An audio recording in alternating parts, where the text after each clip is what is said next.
बाकी हल्फा मचा के गई आवे के बगल से हो दर्द दिल के बढ़ा के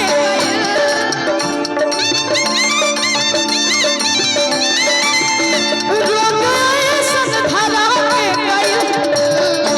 आई लहताई में चार दिन खातिर बाकी हल्फा मचा के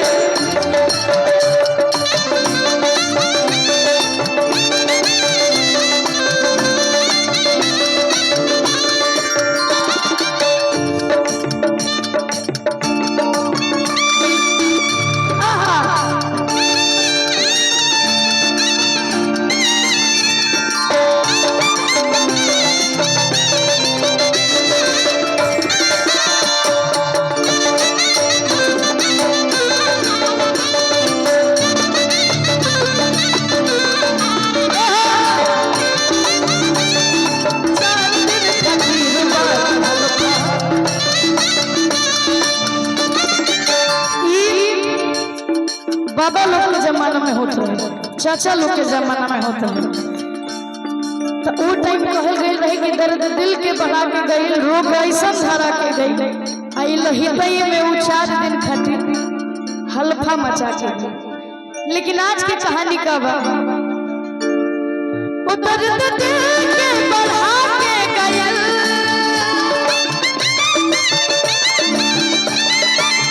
ध्यान से सुनम विष्णु बाबा बहुत खर्चा करा के गए,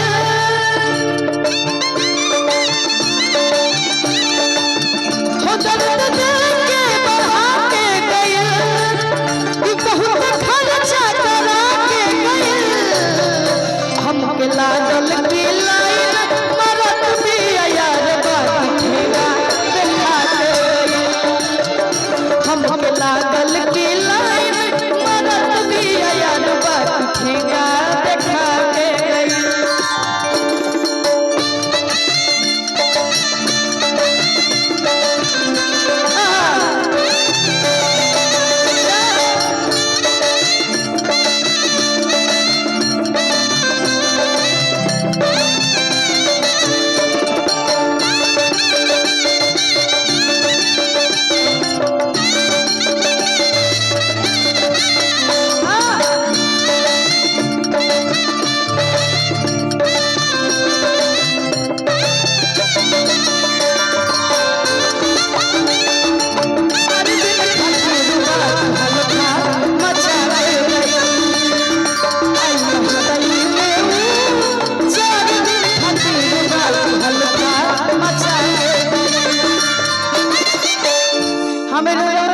नौजवान भाई लोग बड़े विकास भैया की तरफ से फिर से ढेर सारा आशीर्वाद और एगो डिमांड रहे कि चलेला जिला में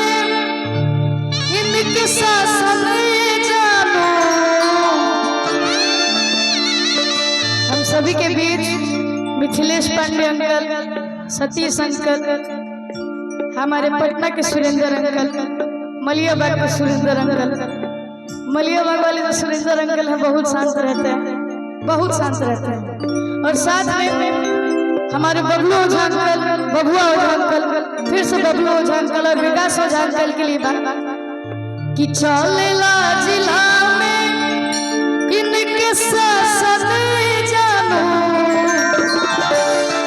कि नमवा धो देबू त छुई ना प्रशासन अमनो चाचा बड़े इनकर नाम धा दे तो प्रशासन पकड़ के ले जाए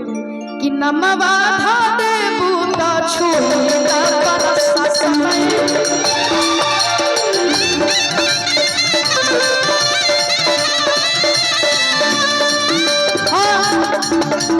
छोड़ा प्रशासन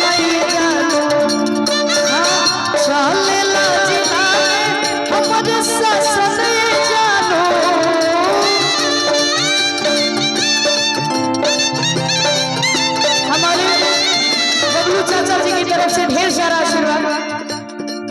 चलेला जिला में इनके शासन ये जानो नमवा दे भूता छुरीला शासन ये जानो नमवा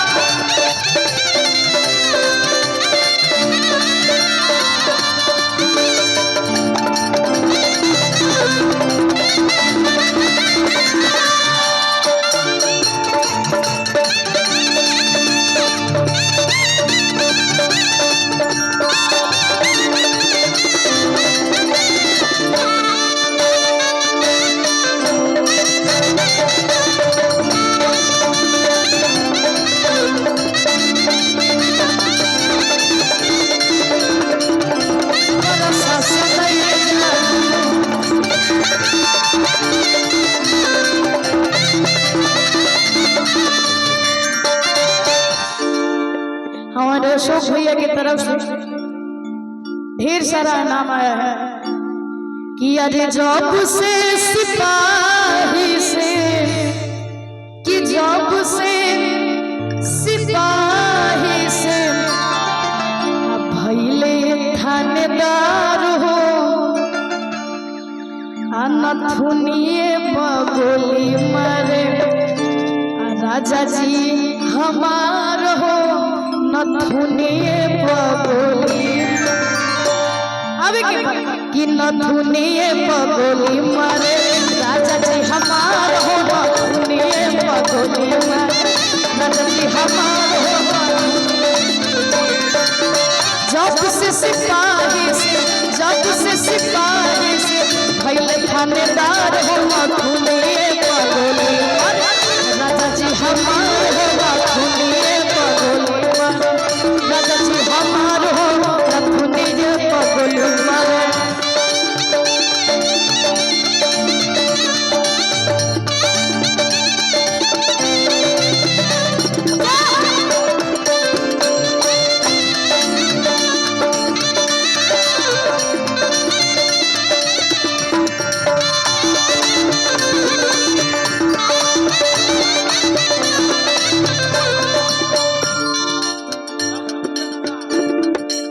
हमारे बबलू अंकल की तरफ से ढेर सारा आशीर्वाद आया है और चाचा जी को काफी प्यारा धुन बजा जब ना कौन रहेगा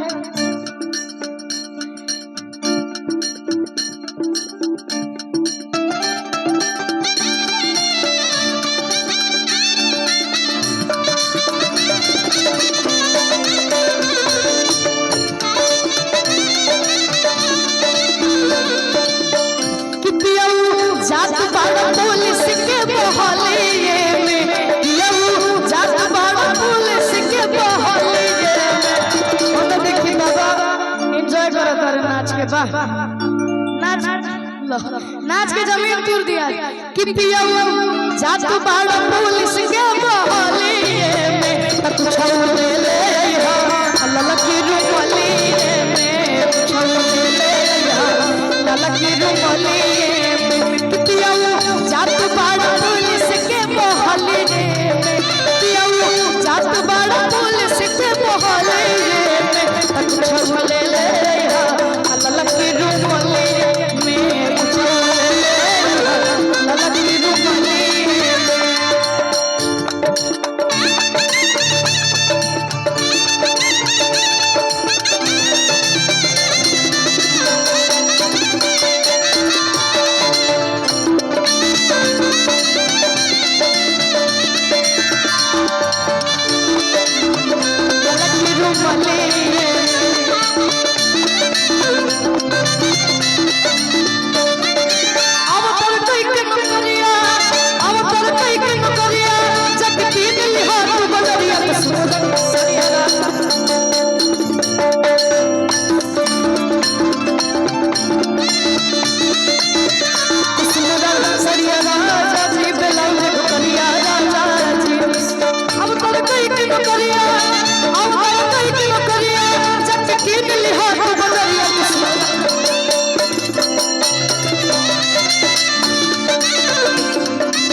सुमरन सरिया राजा जी